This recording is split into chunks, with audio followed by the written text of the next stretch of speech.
Good morning, guys. Welcome to another Crypto EMC episode where we try and look at where the markets are going to go, unpack the trends, and so forth. So we're going to do a quick recap. I've got basically three things that I want to share with you guys today. Our extremely bullish Bitcoin count or Elliott wave count got invalidated.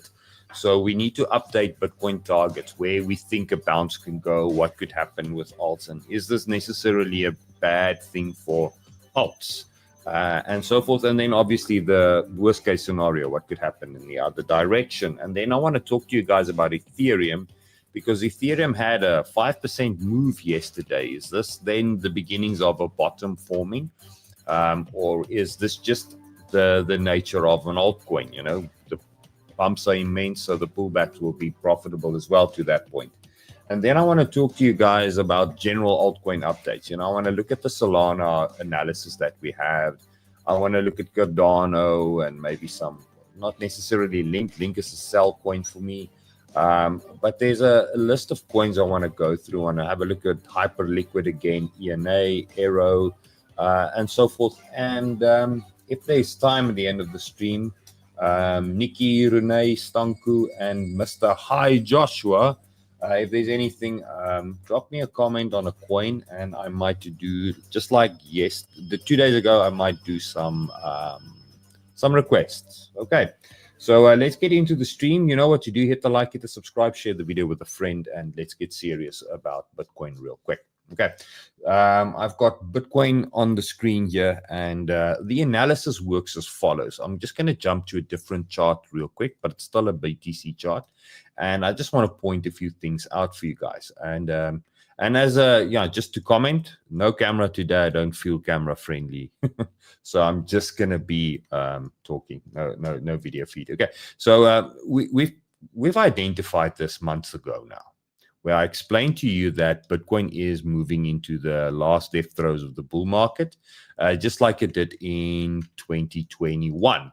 And we said that it's not necessarily a bad thing, because in the end of the day, although Bitcoin is nearing the end, that is typically when alt season starts kicking in. And we still have, so Bitcoin losing momentum is not bad, because we still have to about October this year for statistically the most probable area for where the top occurs on a monthly chart, as it's done in the previous areas. So let's unpack this chart. Between halvings, between halvings, Bitcoin takes around 38% of the time between the two halvings to reach the top, and then also takes about 61% of the time between the two halvings to then retrace and create a bottom.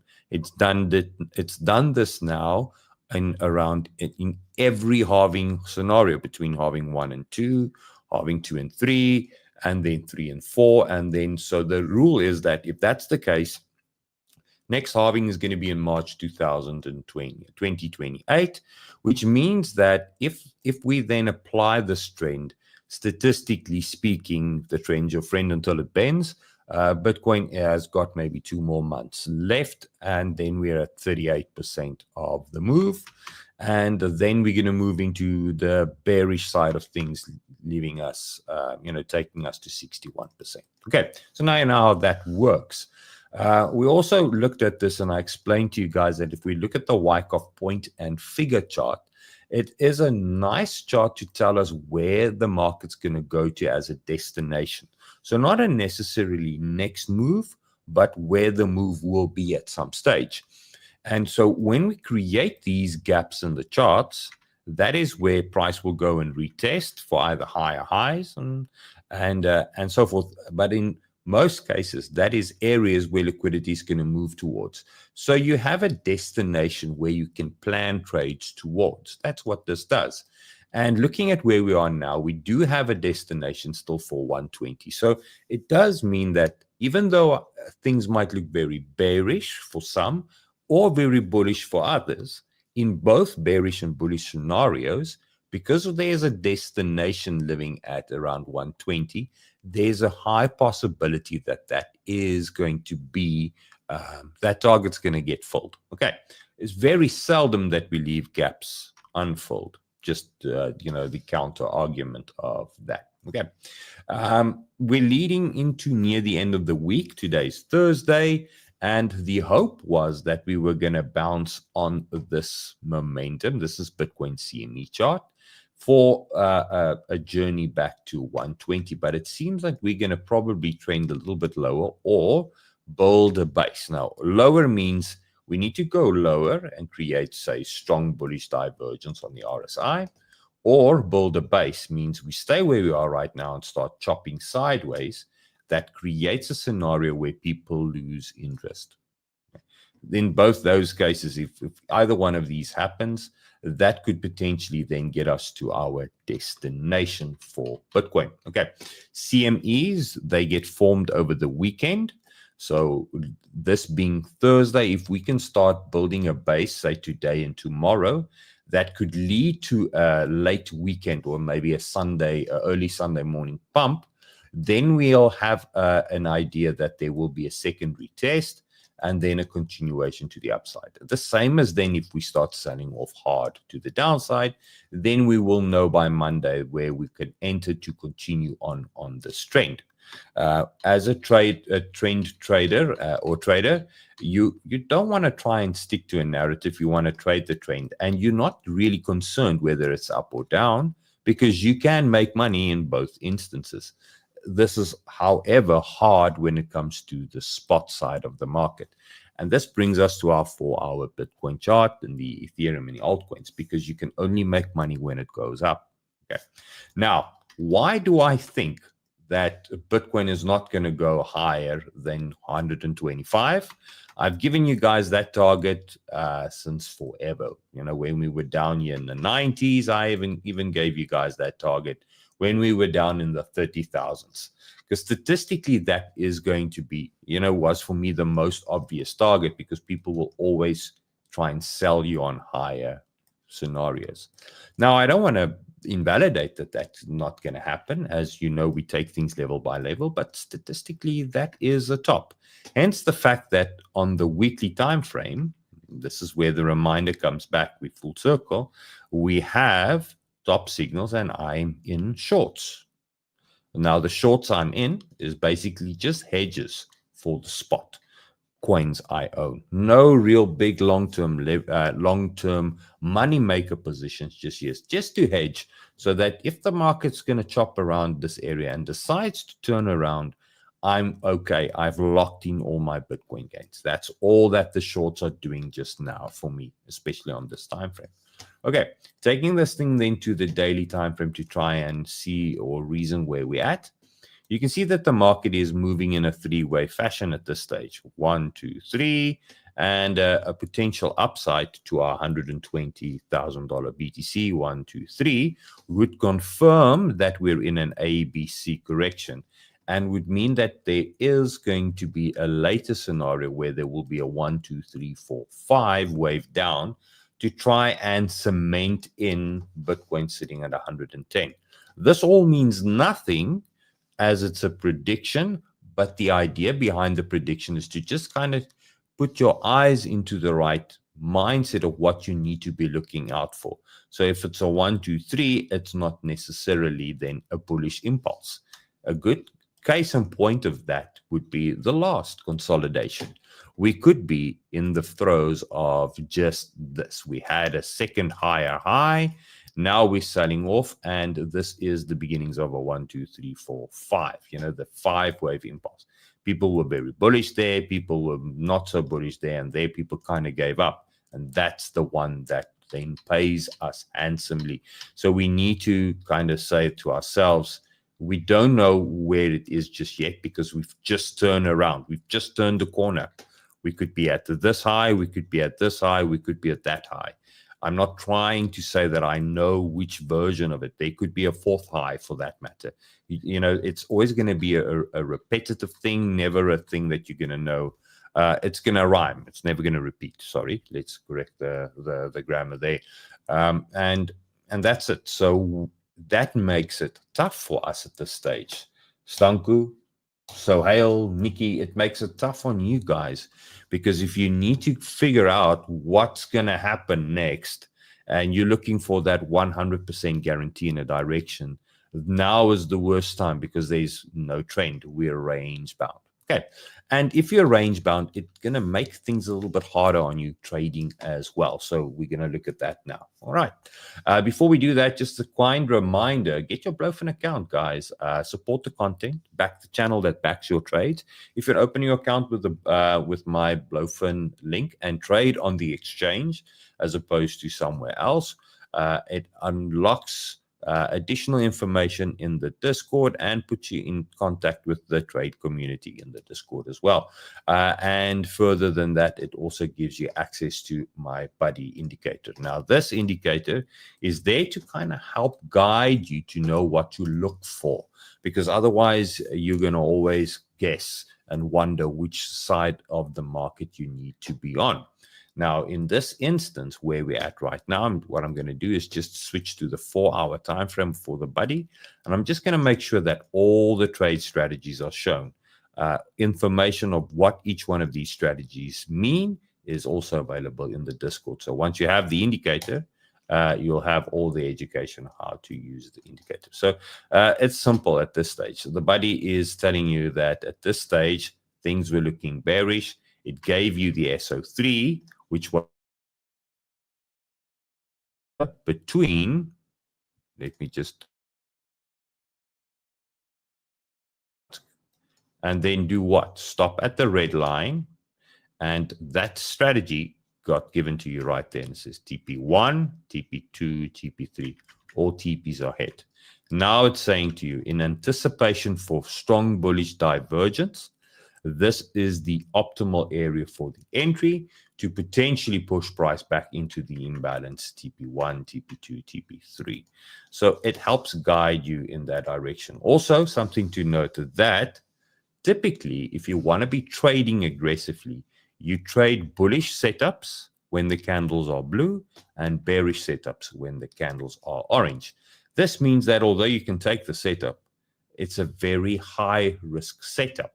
Once it turns blue, the easier trades will be coming your way. It's just the nature of the market, trade harmony with the trend.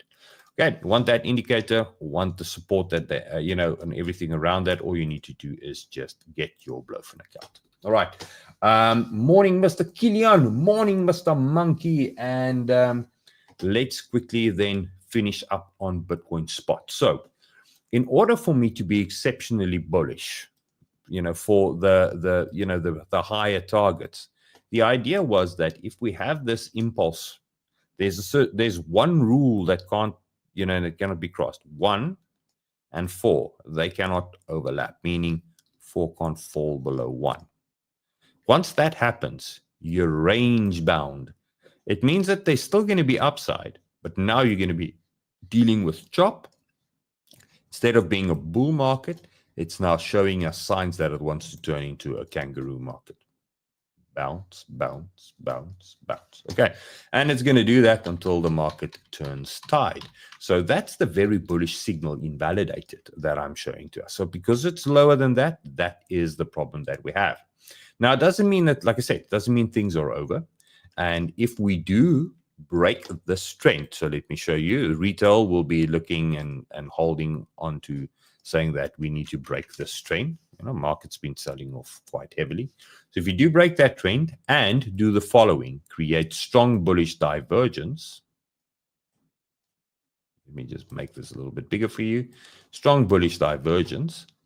There is the possibility that this demand ray that I've got drawn here would start creating backup for Bitcoin to try and get it back to 120. Now, the optimal area, like I explained, is around 111. That's where I think the demand zone would be. And statistically, anywhere between where we are right now and there, if you were to look for spot entries, that would be a good area, given the fact that you then want to see a higher high at these highs at around 114 to try and get above the axis again, because this is the rate at which the negotiations are happening. Negotiations are creating a lower BTC. When the axis is to the upside, negotiations are creating a a better price, a bullish Bitcoin, and then we stay in the market. And in this instance, you get out of the market for that matter, from a trader point of view. Okay, so that is something that, please excuse me, guys, I am, for a reason, not putting on the camera. Let's let's do this. Let's use this one. There we go. So at least you can see. So that is where we're at. So we want to try and get that higher high if the buy sticks, and then we can try and hold for 120. That would be the target. Now, hopefully, if my health and everything permits, I've got certain rules. Don't trade when you're not feeling great. Allows me, I'm going to try and get in on these longs so that I can get a nice, sweet move to 120 as well. And I will try and do that live in the Discord with everybody. So get your Blofin account and join me if my health permits. Okay, so that is BTC. So even if you're bearish, there's potential for upside. Okay, now let's have a look at Ethereum, because Ethereum is giving you the complacency setup. So what I say to you guys, and I'm going to stick to this now because we're nearing the bull market end. Okay, the complacency setup says the following. It's this chart. I don't know why. Yeah, there we go. While Bitcoin loses momentum, there will be altcoins firing up new all-time highs or heavy moves. That kind of sells you on the idea that it's not over. It's just you need to wait for your coin because it's been the trend. So that's the trap. That's how people get into something like a bear market sell-off, that from this point of view where you're still sane, looks so obvious to avoid. And that's the cautionary tale that I want to share on Ethereum. So what did we have with ETH yesterday? So ETH created not a higher high, but it did create a higher high on the RSI. So ETH had hidden bearish divergence at the moment. The trend is obviously from this time frame, 4-hour time frame, bearish. And the support lives between 3.8 and where it bounced yesterday. So if this hidden bearish divergence wave plays out and we create strong bullish divergence, we've got our first potential candidate for a pivot, meaning we have a scenario where if price can do the following for us, go below that range and the RSI stays above that, that will then signal yet again. Excuse me, guys. Let me just clean my throat. That will then signal yet again a scenario for the potential reversal. So, and as I explained, for me, the count is that was 5. That was the top. That's what we've been waiting and holding out for. So now we're starting the throes of an ABC correction, meaning that we could chop around here for, on the scale of things, maybe until end of September, and then have a massive blow off to the upside. Or we can have a B that goes above the 5. There's an Elliott wave account where that is a realistic potential. I think it can't go above 123% of the moves, meaning it probably won't go above 5,000, because then it turns into an impulse again. But, let's try not to, look too far into the future and sell ourselves on the possibilities of an ideal outcome. Where we're at right now, the trend is bearish. This thing could continue down indefinitely. So you have to keep that in mind. And if you have any upside, now is probably not the right time to sell that. So if you've got any ETH spot bags holding, but know that the invalidation is the following. Strong bearish divergence typically occurs between these fib levels. And if we fall below, you can see how this is now adding confluence. If we fall below 3,800, it changes the entire economic environment and things go bad. So any gains you have, it's okay to let it ride, but you just don't want to do it below 3,800, because then that is the danger zone. It turns the thing around. It tells you that there's so much weakness that even if it then pumps, it's just going to be another nice entry for the short traders to keep on driving price lower. Okay, don't believe me? I've given you guys so many scenarios where that can happen. We can look at any strong bullish or bearish divergence example real quick. I'll try to spend a minute on that and just show you what I mean by that. So there is a good example. We had a nice move to the upside. Oh, come on, give me the tool. Thank you, TradingView. We had the move. We came back down. And what happened? We made a higher high. Okay, but the RSI didn't. Do we sell? No. We sell if we don't sell. Price goes above it because then there's more to come. It's as simple as that. So if it's going to turn, price will not go above that level. And what did it do? It went higher still and it stayed there for forever. Okay. And if we then have a look at another version where there was strong bearish divergence, we can use this in the RSI. Okay. And there. Okay. What happened? That's the one you want to take serious. Okay. Because that's the one that didn't cross that line. Now there's weakness, and that is the top, not that. That's the top. And that's the one that cemented in the entire move. So I'm saying to you guys now, okay, if we flip that whole thing on this area, if we can stay around this range, great. Then there's potential for this. As soon as we cross that line, things get bad because then this momentum is still strong and there can be lower targets expected. Okay, that's it. So that's Ethereum for you guys. Chris, you're late. That's a lot. Don't worry, buddy. Just as long as you're there, I appreciate you coming. Hello, Dean, as well. Nice to have you here. Okay, guys, let's quickly run through a couple of alts. So let's just quickly recap on the notes that I wanted to share with you guys. I said, Bitcoin, the extreme bullish version of Bitcoin has been invalidated. 4 went below 1. Doesn't mean that there's not upside coming necessarily. The targets for that lives at around 120. Wrong chart. There we go. 120K BTC. But the reality of those upside is that we still need to wait for a bottom signal here. Don't just blindly get in. Rather short if you're a trader at this stage until we get that strong bullish divergence, regain of support, and so forth. Okay. And then we also looked at the Ethereum move that I've just now explained to you guys and how it is very similar with a clear invalidation. You want to try and get in the zone, take risk there, but understand that if we fall below 3.8, that would be bad for ETH and for your bags long term. Okay. Then I said I will do a couple of altcoin updates for the charts that I've been sharing yesterday. Now, before I do that, just a kind reminder, near the end of a bull market, the way you need to know that you need to take tops serious is when somebody says it's bearish and bullish and they all of a sudden people start fighting. This is the kind of stuff that happens near the top. I've seen it. I've gone through the journey. This is new. This is recently where people are starting swearing at each other and because the dream and the expectation has not realized for most.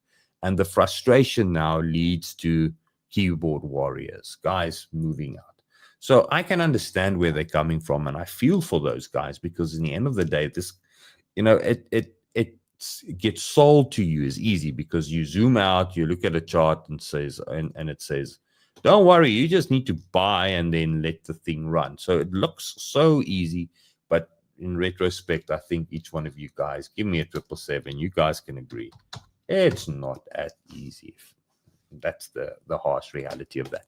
So just a cautionary tale, the market is turning tides, and you guys just need to make sure that you lock in the gains, and even if it's not enough, it has to be because you don't want to turn what you've made into losing positions. Okay. Thanks, Ashton. Thanks, Diesel.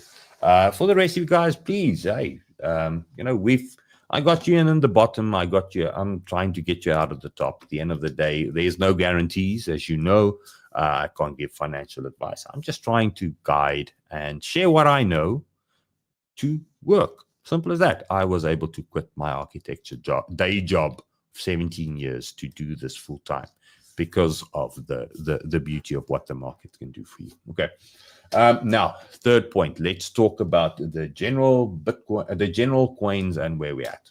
Okay, so now we're going to switch on to our HODL side. So remember now, I was talking Bitcoin bearish trend, and if you want to trade short term, go bearish, and. Now we need to talk HODL. So it's a completely different mindset, and you need to think about things differently now. The HODL is that, just like I explained, Bitcoin has probably run out of steam. This is now going to give us that trap scenario where the alts are going to now look, some of these alts are going to now look exceptionally great, and they're going to push higher highs and maybe bigger gains to create that bull market top trap that we need. Okay, so the first coin, the analysis I want to do is Solana. So the first thing that we need to have a look at when we start is simple. Solana, where's the trend? Okay, if we look at Solana's trend, have we invalidated any levels or support levels? No. Solana is still intact to try and make a higher high. Great. Second thing, I want to try and look at where we are within the wave. You can clearly see that Solana is giving us hidden bullish divergence. So we're potentially at the last of the last wave, meaning this 4 is not allowed to go below 1. So you've got a clear invalidation. Any Solana buys that you want to try and attempt to, you can stomach all this drawdown and not anything more. So you can buy between 185 and 175.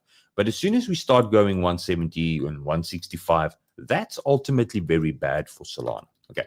The buys then also needs to have more conservative tops, because we're in the last throw. We're no longer sitting with a scenario where there's a wave and a wave down here, and you've got the sky is the limit. So consider yourself, or be conservative to situations. Say, well, as soon as we start hitting, say, maybe 224, thereabout, all the way up to 270, that's when you want to start taking profit, knowing that the top will look exactly like this. Will start giving you strong bearish divergence, and as soon as we fall below that pivot, that's your cue to get the hell out. Okay, Solana in a minute. So let's do Cardano, the same thing now. So I want to look at Cardano. So as you can see, the trend is still bullish for Cardano. We're sitting in a situation where we're yet again between two waves, okay, nearing the end of a fifth wave. So we're in the same scenario. The way I confirm that is yet again between 4 and 2, you need to have hidden bullish divergence. So the same needs to apply between 2 and 4 there. So on the smaller time frame, you can see that this is a 1, 2, 3, 4. Sorry, guys. Where's the divergence? The divergence is there. 3, 4, and then 5. Okay, meaning that we've got the same scenario as what we had there. Didn't look bullish, but it bounced. But this doesn't look bullish again, so potentially it will bounce. Okay, so we've got that same play for Cardano. Be conservative with your take profits. $1.20. Maybe not going to be going any higher than that. Okay, so get your asses out, take some profit, knowing that the risk now is yet again 4 can't go below 1. As soon as we do that, it invalidates this entire theory and it opens the door for more downside. You want to lock in gains now. You want to act from a point of strength. So, yeah, do that accordingly. Let's have a look at something like Sonic, which we've been pointing out to as very bearish. This is the kind of coins that near the end of the bull market, if Bitcoin gets a little bullish momentum, that can give you a dead cat bounce kind of scenario where it goes up and down considerably fast. But you cannot time that. You don't know when to plan for that and so forth. So for now, this is the kind of coin that you want to remind yourself to go and have a look on daily, but you don't want to get into. Wait for something like this to turn bullish first before you buy. Okay, so stay away from that. The uni, the market is showing us signs. I was really bullish on uni, and I've been saying for days, get in on uni, get in on uni. But with the market being where it's at, what has uni given us? 4-hour time frame, still trending bullish, still holding trend and momentum. And if we have a look at this area here, where's our divergence pivot sitting right there? So we have lost what is critical support. So this is resistance. So you need to keep an eye out for 1120 now. If we move and we reject from 1120 like we've done already, that's typically now bad. Scale this thing up to the daily time frame because it's spot. You'll see that there is divergence between these 2 points as well. And this then tells us where support lives. So let's work it out. There it is on that candle there. Okay. And uni has lost support as well. So although I was exceptionally bullish and I wanted to see this thing keep on pushing on, it's now no longer pushing on. We nearest makes no difference at where the last entry was. So it's up to you to define how much risk you want to assign to this. But for me, I am, and I'm allowed to do this, changing my mind on uni because we've now done what we're not allowed to do. Divergence is a bullish signal unless we fall below the pivot support. There's the pivotal support. We've fallen below it. So now this is get out, reduce risk, because guess what? You can probably get in at it at 8 again to try then to go higher. Okay. XRP plays out in the same fashion. So let's go 4-hour time frame. I've got the waves marked out for you as well, so you can see. We're sitting in that situation where this was 4 and we were trying to go for 1. But this one has now broken the scenario. So the argument is either you're not right or the trend of the momentum is broken. This is that this 3 was a 5, meaning that it's over. And this is the A, B, and then this very long C, correcting, going lower still. In either which way, we're sitting in a situation where there's a big imbalance sitting right there. And Bitcoin going to 120, if that's a possibility, you could potentially see an XRP going back to $3.20, where I then would kind of think, get out, because we've invalidated the impulse. This is in best case scenario, a kangaroo coin now, no longer going to be looking at these targets. Okay. Let's see what else we have. Guys, let's give these guys a little bit of marketing. You're going to see this kind of comments on my feeds and stay away from bullshit like this. Stay away from anything that looks like this. Let me bring back the comment there. Because this is all just people trying to get the new guy into buying something on the argument that it's going to move and it's going to make you a lot of money. It's risky. It's irresponsible to your own portfolio. And I cannot condone these kind of things. You know, not financial advice, just simple common sense. So for the sake for the new guy that's maybe thinking he's getting a hot lead, please don't do any of that. All right. Stick to the established ones. Why? Because we know alt season, if we're going to have a crazy one, this is when you could have bought any bullshit out there and it makes money. The problem is people are saying there's not enough froth in the market for this to be a top for the alts or potential larger time frame top. And I'm saying the froth this time around is not in the price, in the amount of gains. The froth is in the amount of coins that we have. First bull cycle I participated in, there was 2,000 coins to choose from. The second bull cycle I participated in, there was 20,000 coins to choose from. This is the third bull cycle I'm participating in. There's 19 million coins to choose from, guys. Shit is broken in that sense. So the money is there, but it's so diluted over all the altcoins. It's not the same as always. The froth lies in that. So the coin is going to die. It's not going to be a great coin dumping hard or pumping hard. It's going to be a lot of bullshit just dying on you. So anybody can create a coin literally out in thin air these days. It's not that hard anymore. Hence the fact that there's 19 million crypto projects trying to claim that they're going to be the next best thing. Okay. Hope that helps. Right. Let's do one more coin. Yeah, sign of the end. Okay, so let me show some shit on you guys and then participate in this. Okay, right. Look, I sold half of my AERO. I bought AERO at the bottom, doubled my money, and I sold. Okay, so I'm out. I'm risk-free on AERO. Where we're at right now, this is the typical stuff where people getting pissed off, you know, like I'm saying I'm out of ENA and you know. If we have a look at these kind of coins now, be smart. Hidden bullish divergences there. So there's a potential for one more push to the upside. Okay. But the invalidation for this one lives at $1. So there's a big drawdown. This thing can fall all the way down there and then bounce. And that's typically how tops become exceptionally hard to navigate. So the new guy doesn't know what to do. So he's just going to wait it out. And then if you wait it out and you get proven wrong, now you're down 35% already. And now you need to get out. You're down half. Then you stop selling. And that's how people get trapped into that. Okay, so just be careful of that. These coins have moved a lot. Nothing bad with it. If you're in it, you can still try and squeeze as much of it there because it's got bullish divergence.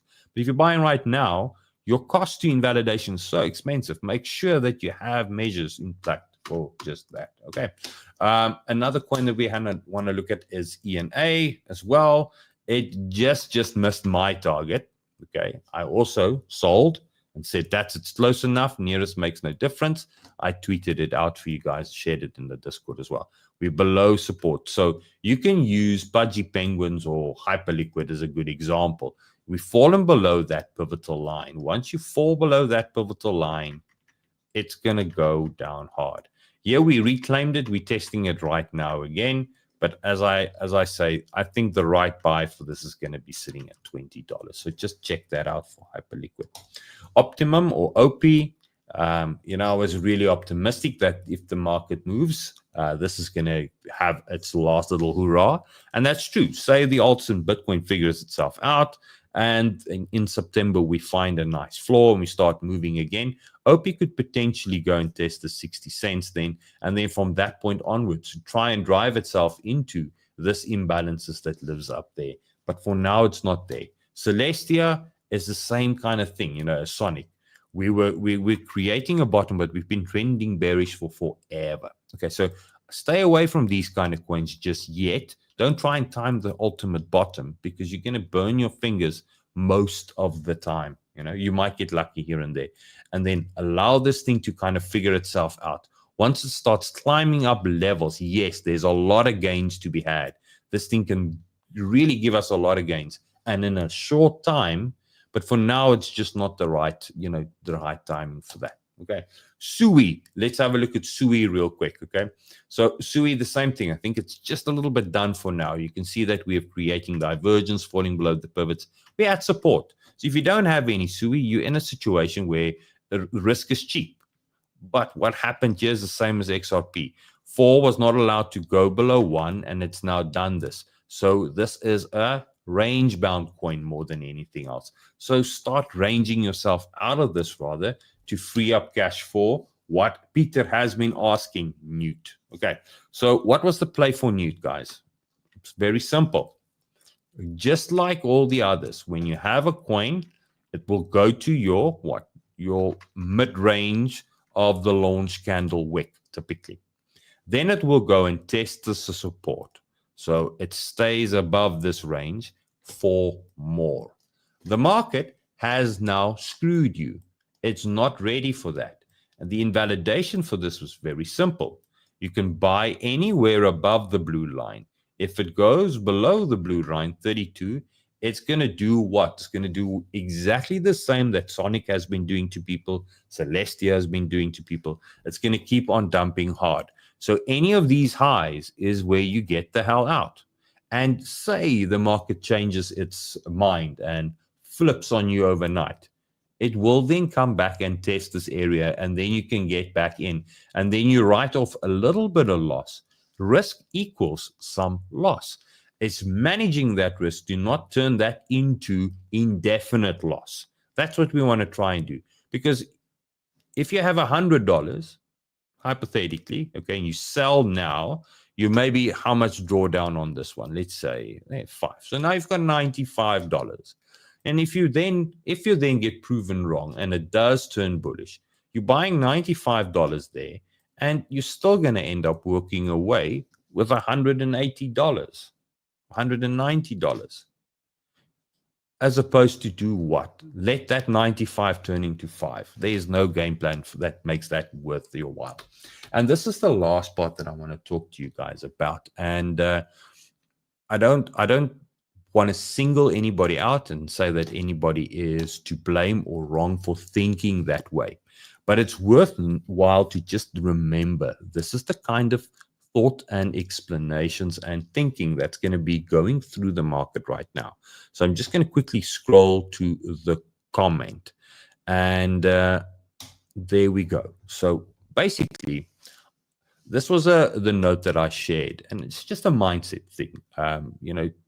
I think your name is Michael. Whoever, I'm not judging, but this is the pitfall. Dollar cost averaging is a consistent. So he'll say, I'll keep dollar cost averaging in Bitcoin all the way down until I buy it all. Now, it's a joke, and I'll take it from a joke, but there's people that actually do that. So it falls, and I'll just buy a little bit more, and then I'll buy a little bit more. But inevitably, you can use NEWT as a good example. You're going to run out of cash to buy it all. Okay? That's the reality. And then in the end of the day, you've got literally zero money left. So you're wrecked. Now, dollar cost averaging tells you that if you zoom out and you look at this thing from a weekly perspective or monthly perspective, and you buy in the opening of every month, as an example, you will have bought some there, you will have bought some there, or the closing for that matter. Sorry, let's just use the closing. It's going to be easier. You would have bought some there, you would have bought some there, you would have bought some there, there. So your average buying price for this would live somewhere at 36. That's dollar cost averaging. And this is only going to work, ever going to result in a positive outcome if you can sustain this indefinitely, because now you're DCAing into this project. So if you then use Bitcoin, our best friend, okay, and you say, I bought on every month $100 for the last, 12 years, okay? What would my average buying price be? Because if you now look at all these lows and how long it stays at these lows and lows and lows, you would be smiling. And buying another $100 here would make no difference to the amount of profit that you've got there, even if it does go down. That's dollar cost averaging. Now, what most people do is when it starts dropping off, they want to DCA all of a sudden. Actually, what you're doing is you're adding to a losing position. Now, the martingale strategy works on that, okay? And that's this that I actually want to point out. So the way that he did things and said things, and let's go back to NEWT on the 4-hour time frame. And it is as follows. You buy $100 here, say at 32 cents.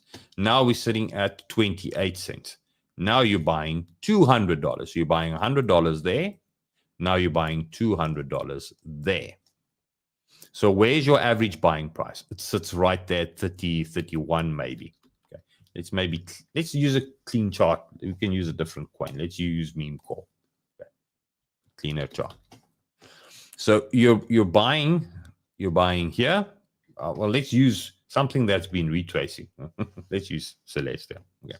Let's zoom out. I'm going to go daily time frame. This is going to work better than to explain the example. So now you bought here for $100. Now you're in drawdown. Now you buy here for $200. Okay, so I'm just going to make it 10 and 20. That's quicker. Okay, so where's your average buying price now? It's not going to be in the middle. It's going to sit down there. Now you're wrong again. Now you go here and you buy for $40. Where's your average buying price? It's going to live down there, closer to the bottom. So you can use this to get yourself out of a bad position and take some profit. So if you bought like this, 10, 20, 40, your average buying price would still be living down here. So you use this to get yourself out of the trade and to save face. Or in his example, you do this thing to say that I'll keep buying, maybe buy $80 there, and where we're at now, I need to buy $160 here. So that when we go there, I'm still a champion and a genius, and I made a hell of a lot of money, because all of this now has brought my average price yet again down to somewhere there. So you can go and work it out statistically. But this strategy, this DCAing on the way down, means that you need an infinite amount of money. Because the first time we go down lower again, and you don't have $320 for this one, you're wrecked. You're fucked. You're not gonna survive. So please don't do that. Okay. It's a very risky strategy. Right. That's everything from me. Thanks so much, guys. Peter said it's going to be 20 minutes and he jinxed me. So now he's laughing there in the background. He doesn't know I brought him in. He jinxed me, and I said I was going to try and do it short, but I hope I gave you guys enough value. If so, show the love by retweeting, sharing the video, and help me grow this community. Have a lovely day, guys, and chat to you soon. Cheers.